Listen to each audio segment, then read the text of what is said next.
Let's take a live look at the White House today.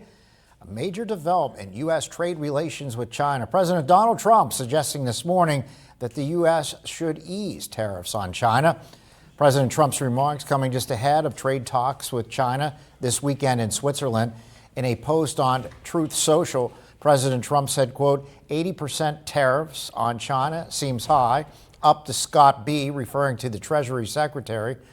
Secretary Bissett and U.S. Trade Representative Jameson Greer are currently in Geneva for the weekend of discussions. And they're going to escalate the trade war between the U.S. and China, if they are. Erie News Now recently spoke with Pennsylvania Republican lawmakers about the president's approach to tariffs with China.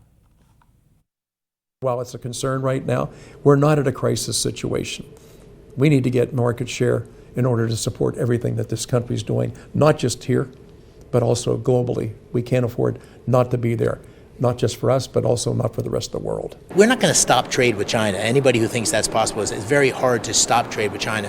What we want to do is make sure China is dealing with us in a fair way, that they don't have tariffs or non-tariff barriers or currency manipulation that's creating an unfair deal for the American worker.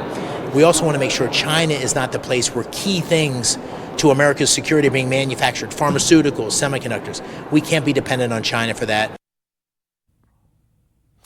And the weekend discussions will be the first in-person talks between the U.S. and China since President Trump imposed a 145% tariff on most imported Chinese goods, and since China imposed a 125% duty as well on American exports.